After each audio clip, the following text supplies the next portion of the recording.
I do this so that you don't have to. Are you not entertained? Yes, today we are ranking the albums of Godsmack, a band I have never cared for, but hey, sometimes these deep dives surprise me, so we're gonna kick things off with Godsmack in 1998.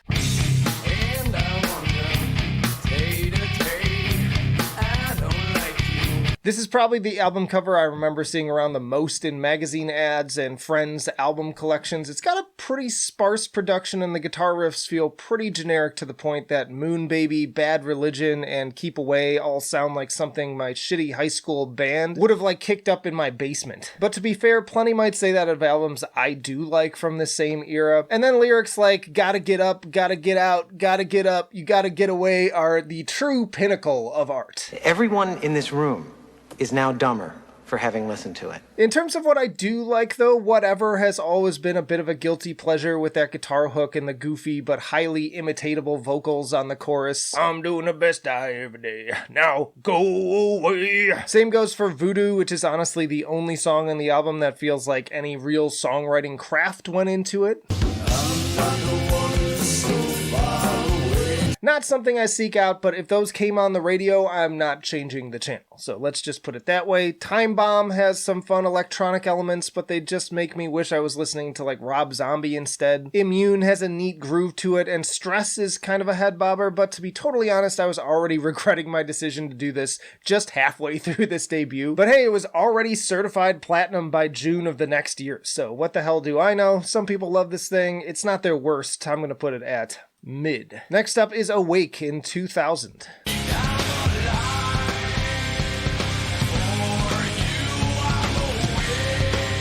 Now this was another album that I feel like almost everyone in my high school friend group was listening to except for me, despite listening to a lot of similar stuff around that time. Moving to a much crunchier metal guitar tone, which I appreciate, but the riffs haven't gotten that much better. As far as the singles go, I heard plenty of the title track and Sick of Life in US Navy recruitment ads. How you feel about that aside, they're decent songs that get my foot tapping, and the latter makes for a decent opener, and that opening hook on Awake is admittedly pretty hype. Navy, accelerate your life. Greed is another head bobber with tons of groove, and tracks like Trippin' and Spiral also have some solid dark atmosphere. I'm not as big on Bad Magic or Going Down, but even the lesser tracks feel like a slight step up in the songwriting department. Still not an album I loved all the way through or see myself going back to, but as far as the discography goes, this would be an album I'd recommend to someone new. It also hit number 5 on Billboard and earned the Boston Music Award Album of the Year. I'm putting this one at decent. It is acceptable. They followed that up with Faceless in 2003.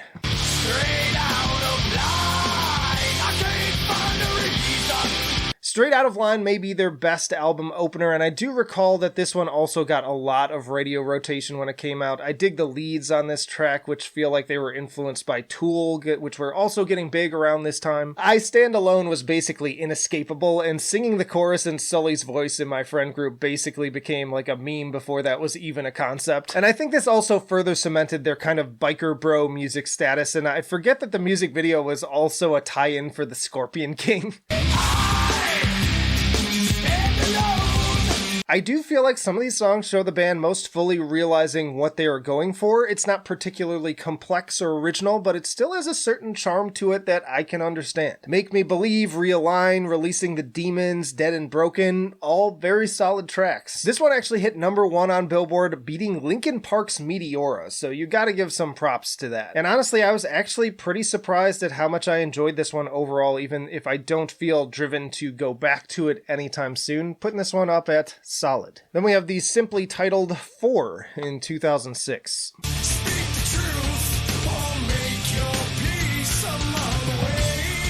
This was produced by Andy Johns, who worked with Led Zeppelin on Stairway to Heaven, among plenty of other classic things.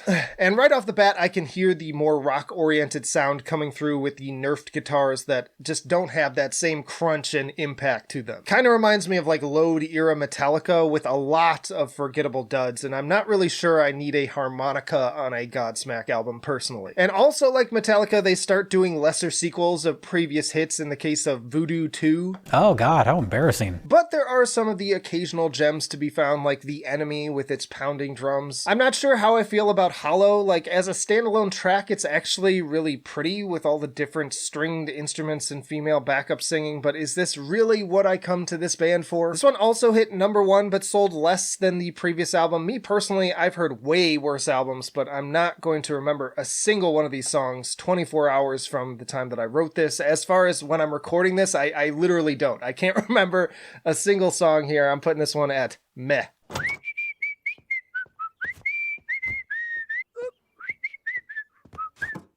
Then was The Oracle in 2010. But I've told you one too many times and you were crying like a bitch.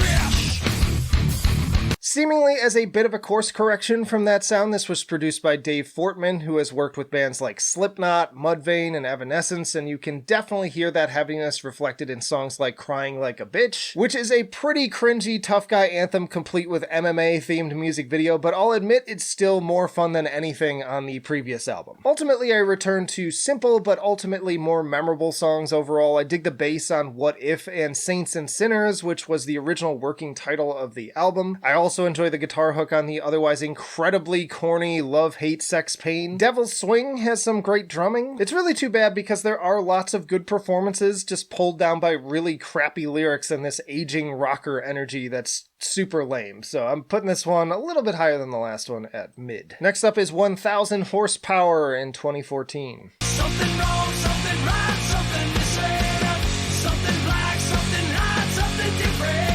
And so we literally open with the sound of a motorcycle engine starting. There's only one thing you have to do. Kill ourselves. I feel like by this point the band stopped being a band and just became a full-on brand extension of like Monster Energy drinks and Affliction t-shirts. Not to mention the mix on this album sounds absolutely terrible. Like the guitar is all compressed to shit and Sully now sounds like a hollow imitation of a shtick that was already feeling like a bit of an imitation to begin with. The opening title track is just embarrassing and it doesn't get any better from there. This is basically Tribal Tattoos, the album. It's the easy cheese of rock music. Oddly, this album had the same producer, but they sound like night and day. I'm putting this one at bad. Truly, you must never listen to this.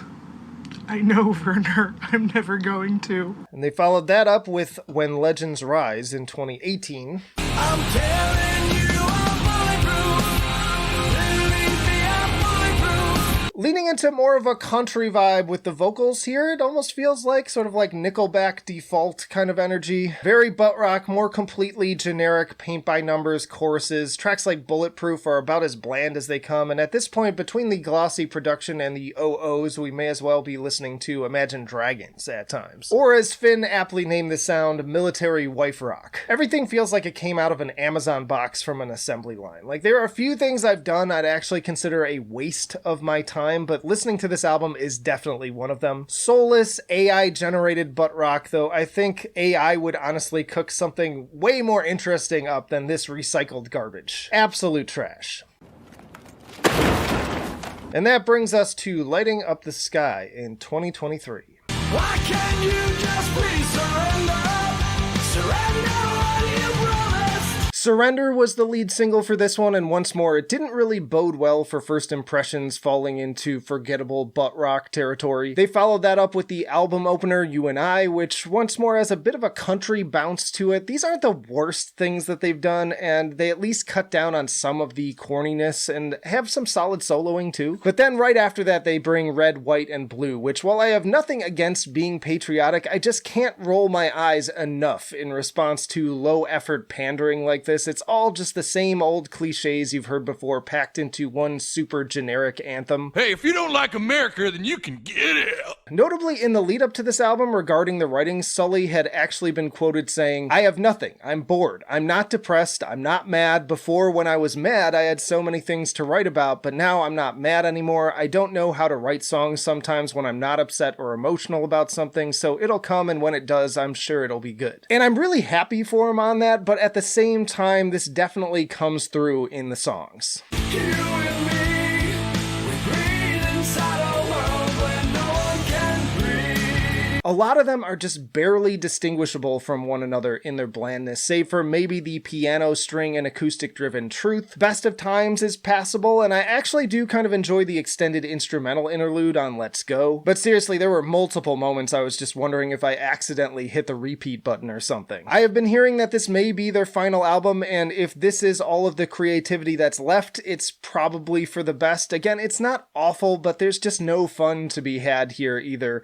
Very dull, putting this one at meh. Check out this playlist for my rankings of bands by cringe level, or this playlist for plenty of new metal rankings. I have tons of metal rankings from all over the spectrum at this point, and let me know down in the comments how might you rank these albums differently and your different thoughts. But that'll do it for now. Flight of Icarus signing off. I will see you in the trenches.